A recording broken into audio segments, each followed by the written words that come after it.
Welcome back, everyone.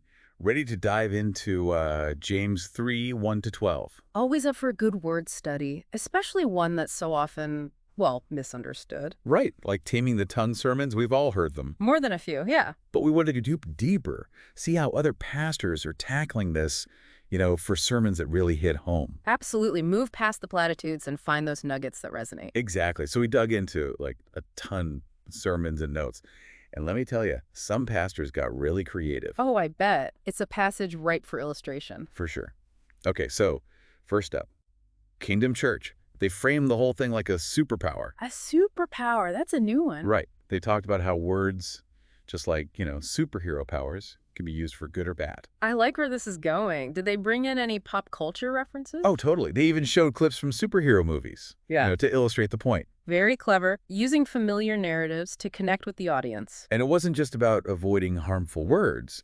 They really pushed people to actively use their superpower for good. Yeah. Speak life, encouragement, that sort of thing. Exactly. Okay, then we have Kingston Citadel. They went like totally different direction, connecting the power of the tongue to creation itself. Whoa, hold on. Creation, like Genesis. Yeah.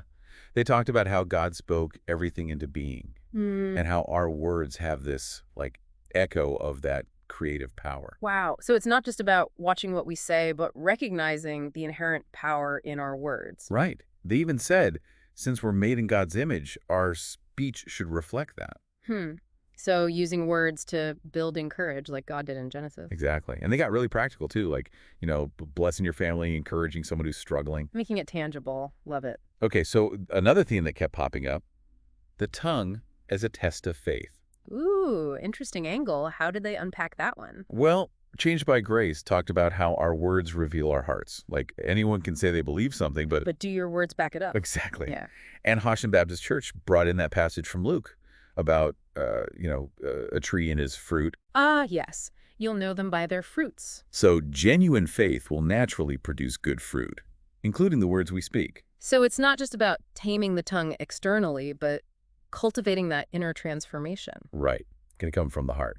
Which, speaking of the heart, this next sermon really took that idea to a whole new level. Okay, I'm intrigued. Lay it on me. So where Cliftonly, they went beyond the typical, control your tongue message. Yeah. They dug into the Greek word Teleios. Teleios, that's usually translated as perfect, right? In James 3, 1 to 12. Yeah.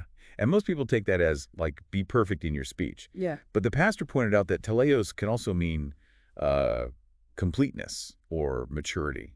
Ah, so it's not about never making a mistake, but striving for this wholeness. Right. Aligning our inner world with how we communicate. A much more nuanced and honestly attainable goal. Totally. It shifts the focus from just, like, suppressing negativity to actually cultivating a heart changed by the Spirit. And that transformed heart naturally leads to more wholesome communication. It's a powerful message, especially for those of us, in ministry, who are supposed to be examples, right? Leaders, shepherds, our words carry weight. Definitely something to ponder. And that's where this next sermon really hit me. Christ Community Church of Milpitas.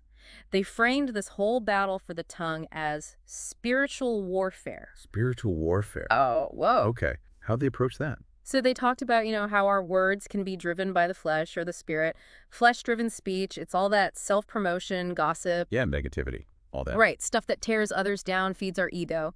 But then spirit-led speech. That's got to be the opposite then. Totally. It's speaking love, encouragement, truth, words that build others up. They even brought in the armor of God from Ephesians, saying the tongue's like a sword, can be used to attack or defend, spiritually speaking. Okay, yeah, I see how this ties into the tongue as a test of faith then. If our words are weapons, it matters where our heart's at. Exactly. And it really makes you think about being intentional. Every word we say, it's either feeding darkness or pushing back against it. Man, that's kind of heavy, Yeah. Like even small comments can have a ripple effect. Absolutely. And speaking of ripple effects, I was really struck by some of the illustrations pastors use. Oh, yeah, the illustrations. Some of those were wild. Any favorites? Well, this one was memorable, though maybe not for everyone. Access Church, the pastor actually brought a real beef tongue on stage. Hold on, wait. A real tongue? That's kind of graphic, isn't it? Oh, it was a bold move for sure, but effective. He used it to illustrate how the tongue, though small, can have such an impact, Yeah, I guess that visual would stick with you. Yeah. It's not abstract anymore. Right. And he talked about how we use our tongues for both good and bad. Tasting good food, but also spitting out what's harmful. I see, I see. So it's about what we consume spiritually, too. Exactly. What we take in will come out, one way or another. Okay, beef tongue on stage. Any other creative ones?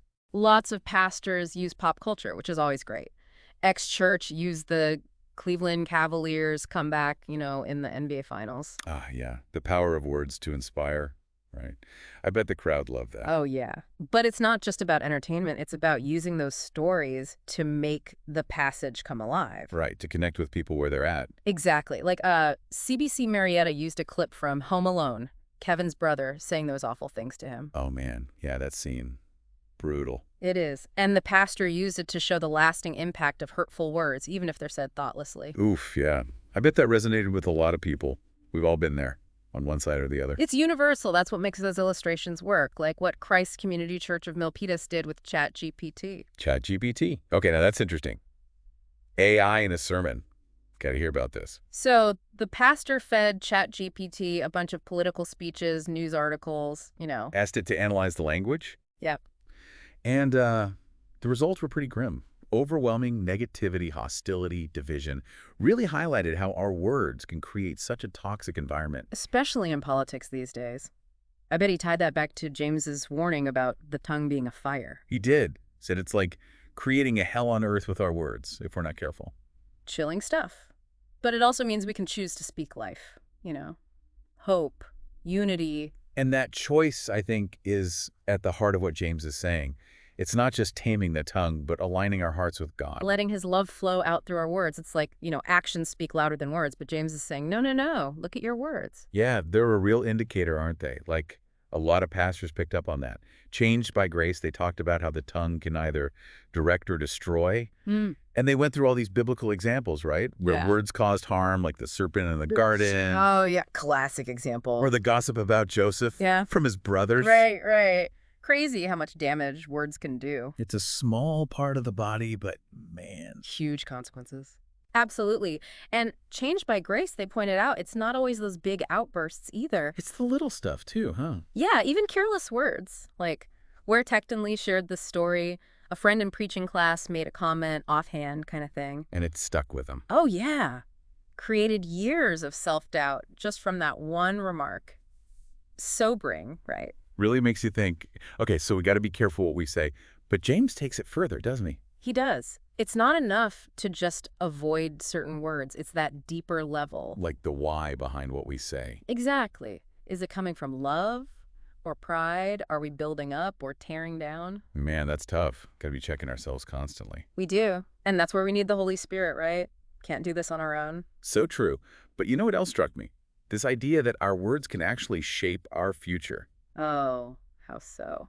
Well, the Kingdom Culture Nation. They talked about how nothing happens in a person's life until it's spoken. Interesting. They must have had some powerful examples. They did.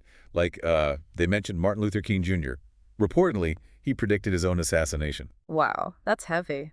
But it does show the power of words to create a reality. Right. And they even talked about the Hebrew word for hell, Gehenna. It's used in James 3, 1-12. Oh, right. So it's not just about hurting others, but that our words can create a kind of hell for ourselves, too. Yeah, if we're not careful. But the flip side is we can also create something beautiful, with our words. Absolutely.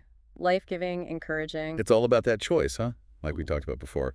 Flesh or spirit. What are we going to speak into being? That's the question James leaves us with. Not just taming the tongue, but transforming our hearts. Letting those words reflect God's love. And building up the kingdom right here on earth. So, to everyone listening, as you head back to your ministries, your sermons, even just your daily conversations, take a moment to consider, what words are you speaking over yourself, over those around you? Are they life-giving?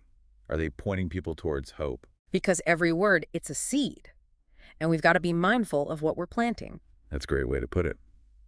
Well, thanks for joining us on this deep dive into James 3, 1-12. It's been a fascinating conversation. We hope this gives you some fresh ideas to take back to your congregations. And maybe even challenge yourselves a little bit. Until next time, everyone, keep those words flowing in the right direction.